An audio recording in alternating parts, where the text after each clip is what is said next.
Bonjour, je m'appelle Benoît. Je vais vous montrer ma caverne d'Ali Baba des Peugeot 306 Cabriolet. Mais je n'ai pas que ce genre de voiture là non plus. J'ai BM, j'ai des Corrado, j'ai de la Golf GTI. Toutes dans leur jus. Venez, suivez-moi.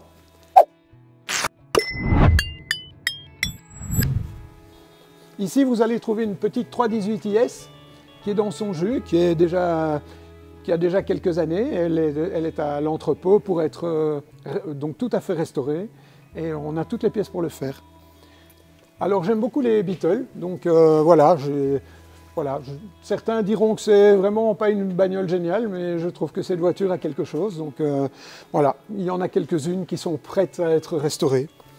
Ici, vous allez trouver une Corrado qui est restée pendant 14 ans dans un jardin, et ensuite je l'ai achetée. Ça fait bien 7 ou 8 ans que je la possède. Et on l'a seulement remise en route avec un copain il y a très peu de temps, et elle tourne. Donc ici, vous allez découvrir d'autres véhicules que j'ai été chercher en Angleterre, l'Audi TT par exemple. Donc celle-ci, c'est une 225 chevaux quattro, en conduite à droite, parce que voilà, pour moi, le but, c'était de trouver des véhicules qui, par leur petit prix, permettaient de se faire plaisir avec des véhicules que j'avais envie d'avoir. Bien évidemment, vous allez retrouver de la 306 Cabriolet, certaines qui sont protégées, d'autres pas. Elles sont toutes dans leur jus. Une jaune, c'est une 1600. Ici, vous allez trouver une 2 litres. C'est une 16 soupape. Donc voilà, elle est équipée de son hardtop. Elle a un cuir également à l'intérieur. Donc vous n'allez peut-être pas bien voir. Beaucoup de 2 litres également.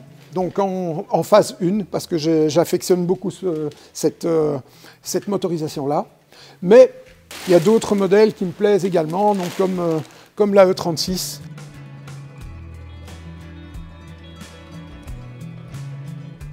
Bien sûr, ici, petite anecdote, j'ai acheté cette voiture à Stuttgart. C'était un commandant de bord de la Lufthansa. Et il avait un Porsche Boxster, et ce Porsche Boxster, il voulait le garder. Par contre, la 306 Cabriolet, il a été d'accord de me la vendre. Elle est dans son jus, c'est une rouge Lucifer. Je crois qu'il m'a même fait le plein quand j'ai acheté la voiture. Donc c'est aussi une petite anecdote sympa.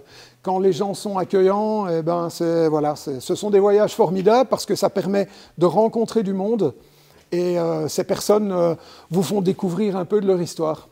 Donc celle-ci, c'est la voiture de mon père, qui est une Golf 3.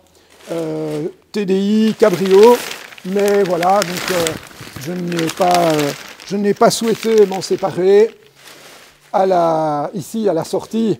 Donc bien sûr, il y a encore un petit Audi TT qui est toujours bien sympathique, les conduites à droite également, qui est une voiture anglaise, voilà, qui est également assez rare dans ce coloris vert. C'est une voiture que j'ai été chercher moi-même du côté de Liverpool. Et donc, voilà, malheureusement, elle ne roule pas pour l'instant. Ici, vous allez trouver une Beetle TDI qui est neuve, qui a 60 km. Voilà encore une voiture sympa. Alors, bien évidemment, il y a une petite Honda S2000 ici que j'ai été chercher en Angleterre, du côté de Bournemouth. Et donc, ça aussi, c'est pour les adeptes. Alors ici, on a une toute première série, on ne la voit pas bien, de Peugeot 306 Cabrio, avec ses jantes laser, avec un intérieur bordeaux. Elle est de février 1994, donc c'est ce qui fait vraiment une des toutes premières séries, voilà, qui va bientôt être immatriculée chez nous, puisque nous avons ici en Belgique un gros problème de taxes sur les véhicules anciens, c'est-à-dire que tant que le véhicule n'arrive pas à 30 ans, eh bien, on paye pas seulement une taxe de mise en circulation, mais on paye également une taxe annuelle de circulation, donc ce qui fait qu'on monte à des prix de 1 000 – 1 500 €, et une taxe annuelle qui avoisine les 400 – 500 €, donc ce que vous n'avez pas avec votre carte grise française, bien sûr. Ici, donc, on va retrouver une TT également, conduite à gauche pour une fois, donc avec la couleur paprika et l'intérieur cuir. Les jaunes, vous me demandiez des jaunes, j'en ai trouvé deux, voilà. Donc une française que j'ai achetée qui est une 2 litres, parce qu'à l'époque j'avais vendu une 2 litres comme ceci, et j'ai toujours rêvé d'en avoir une, mais celle-ci malheureusement il y a quand même du travail, donc je ne la ferai vraisemblablement pas moi-même. Celle-ci a également sa petite histoire, puisque c'est une voiture que j'ai achetée en Allemagne. Je l'ai achetée donc à une dame, c'était la voiture de son mari. Et c'était une dame assez âgée, et elle voulait bien vendre la voiture de son mari, mais elle voulait garder la sienne, parce qu'elle-même avait encore également une 306 cabriolet. Elle a beaucoup de coups, mais elle n'est pas rouillée, elle n'a pas de corrosion. Donc voilà, c'est un 1800. Donc, elle a un hardtop qui a certainement dû être mis en primaire à une certaine époque, mais qui est en parfait état. Donc voilà, donc ça c'est également un petit collector à en devenir. Je ne sais pas si vous allez savoir passer dans tout ce dédale de... Voilà, donc ici, ben, vous en verrez quelques-unes autres, hein, puisque je suis amateur d'autres types de véhicules, donc ben, forcément, il y a un peu de tout.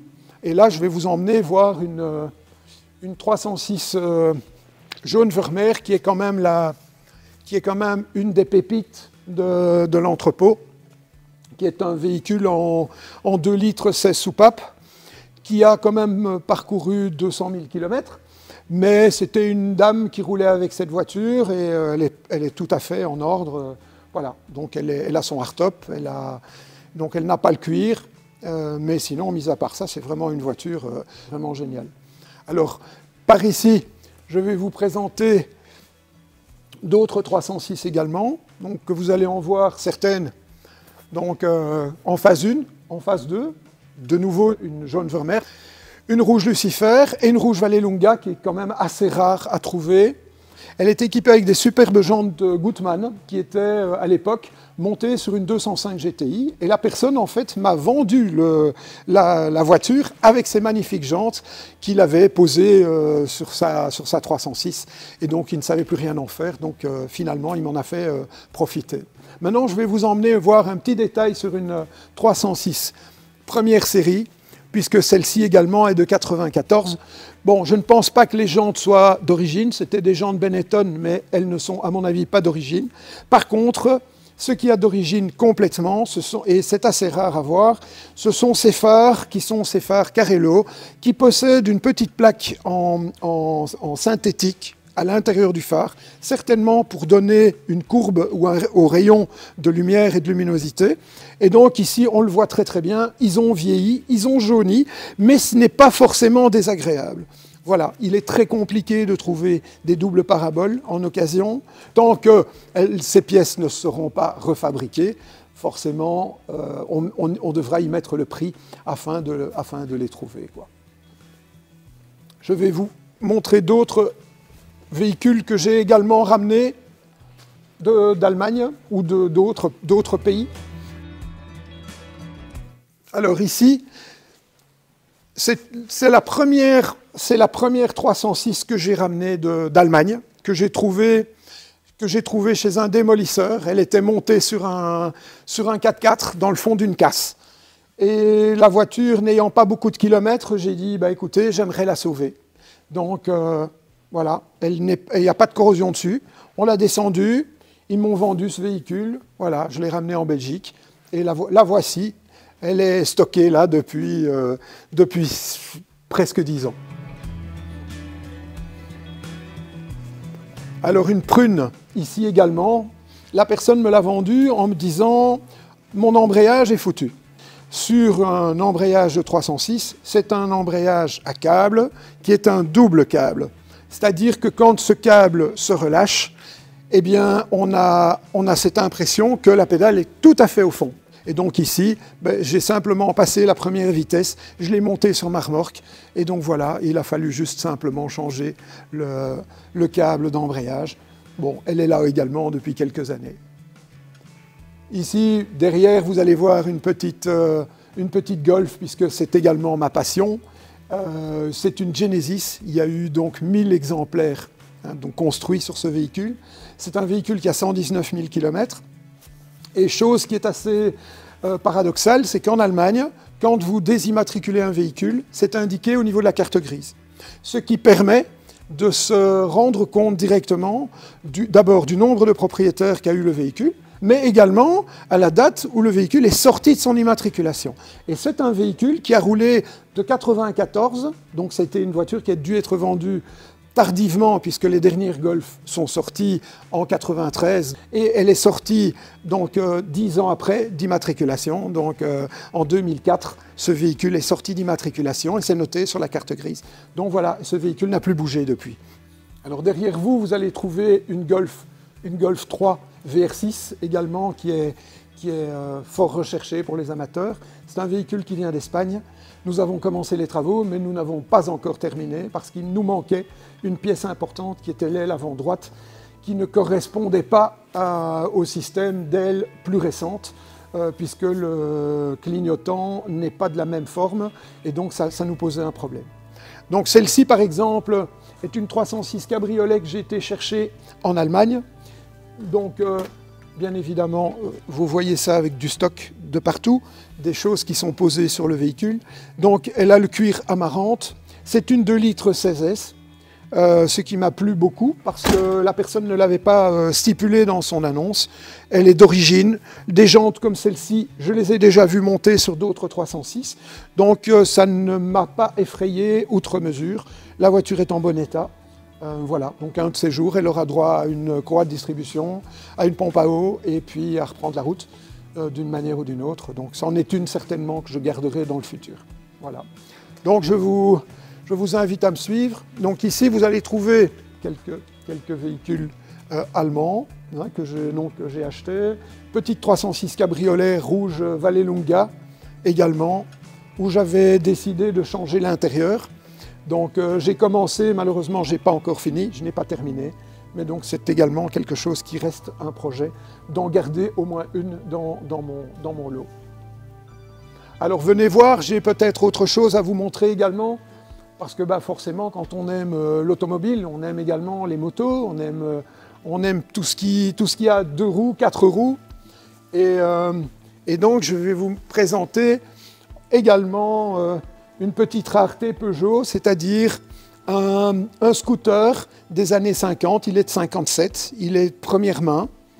Je l'ai acheté à Brive-la-Gaillarde via un copain qui, lui, l'a trouvé. Et voilà, donc je me tâte encore si je le laisse dans son jus d'origine, comme il est, et si je le mets en route, ou alors je le refais complètement.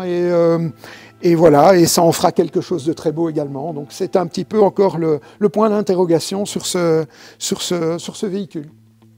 Voilà, je pense que nous avons fait le tour du propriétaire. Donc ça a été un plaisir de vous recevoir et de vous présenter ma collection. Voilà, je vous remercie en tout cas.